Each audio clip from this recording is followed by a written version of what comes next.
Good morning.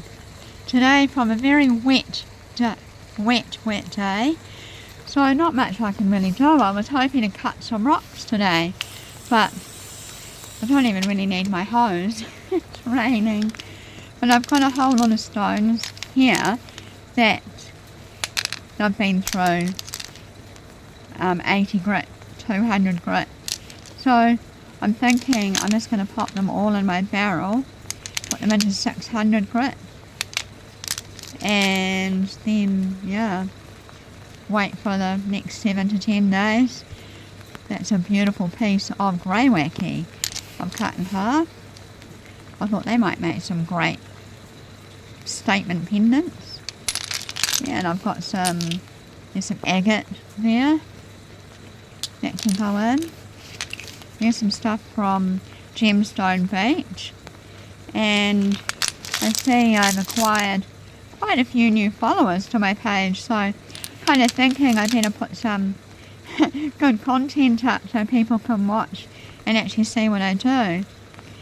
You know, I really started my channel just because I love rocks. I like making videos, and I like to, pop it out on a platform so people can enjoy watching it. I mean, I've learnt a lot from other people as well, and it's always fun to watch people doing rock stuff. That one is from Slope Point. There's quite a variety here. Some of the beautiful bloodstone that I have been cutting up. There's a beautiful piece of Carnelian. Now the Carnelian has been given to me by other rock hounds because I haven't been to Coromandel just yet. That was a bit from Coromandel. Beautiful stuff from Gemstone Beach. It's a piece of Aroha stone. I found that on a trip I went there last year. I think that is possibly a piece of serpentine. This one here, a piece of Nelson, I think. But yeah, I know that one. I know comes from Coromandel. Yeah, that will be lovely. And here there's some more beautiful Gemstone Beach stones. So yeah, we can put a bit of I'm going to pop them in here and set them going. So, this one here, I really like this. It's a bit rough on the edge there. That one is from the Coromandel. That one is from Slope Point. And that is a piece off a stone, and I've made a pendant. I can actually put a link in the comments. That's a really pretty stone. A piece of Aroha stone with a lot of quartz in it.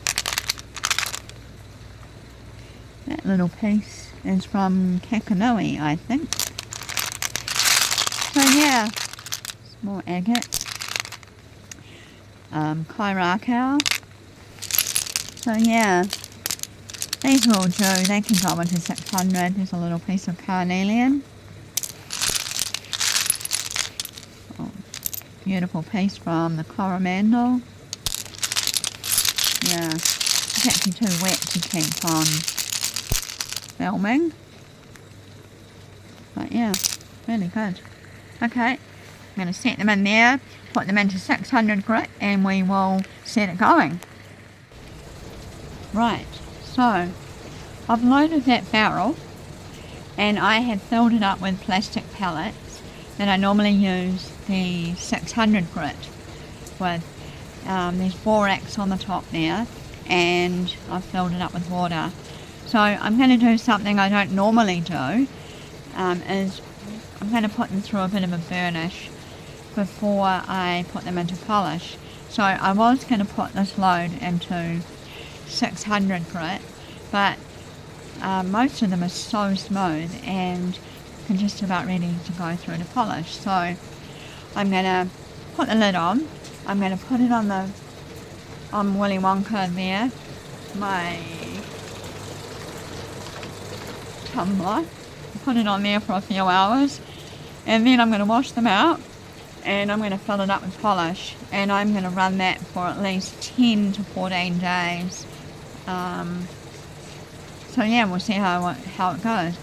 I used to always burnish between my cycles and before polish, and then I stopped doing it because I found it was causing too much damage. But I've got quite a lot of filler in there, and I'll leave these on for a bit and see how it goes. So quite often I do the polish in my Vibe tumbler, which is over here sitting waiting with another pile of rocks in it. As you can see, it is raining, and my rock quarry, I've got washing in my lovely rock quarry. So we'll put that on, see how they go.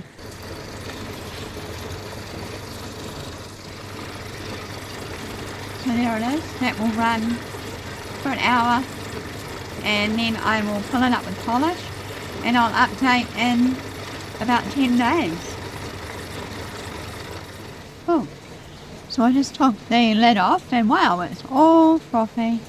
So yeah, I'm going to tip it in there, give them a wash, and then put them into polish. And of course it's really important to have a very clean barrel. Now, not a lot of people polish in such a big barrel. I have done it several times with great success. Well, I mean, I'm sure I will have a few that don't survive, they won't polish as well, and they will sometimes break. But yeah, mostly they'll be fine. There's some nice stuff in there. So we'll get it in the barrel, separate out all of those other beads, and I will put some fresh polished beads in. Some people like to use ceramic media. I don't use ceramic, but I do use sometimes tiny polished pebbles. Little Groshilla garnets from Gemstone Beach. They make great filler. But so long as you have a good mix of sizes, you'll be fine. So yeah. Right. Now, so with the polish, a little trick that I did learn from another rock tumbler was to reuse the polish. So this polish here has been in my Vibe tumbler, and I have strained it off and put it into a milk container. So I'm just going to pop it in here, and yeah, fingers crossed it's still alright. It shouldn't have any little bits in it. It should still be okay. So that is still pretty good to go for another run. I'll just pour that all in there, and yeah, put a bit more water into that container. I learnt that trick from John Paterson, and he's another rock tumbler in New Zealand, and he writes a beautiful, awesome blog called tumblestone.blog. I'll put the link in the comments. Really awesome information. Expert tumbler, and yeah, so look it up, and he's so cool. So it's good to have the polish, the consistency of paint. Learnt that as well. Learnt that one from John Paterson as well. Yeah, so we'll see how that goes. I'm going to put some plastic beads in there, and I'll set that running 10 days, maybe 14 days. I will check it in between, and fingers crossed they come out okay. So there they are, the little pellets. A lot of people don't like them. I have a stage of liking them and not liking them. And there's also, you can see the borax there. That is a another key tip. Don't know why it works, but it works. So there you go. So there we are, running on Willy Wonka.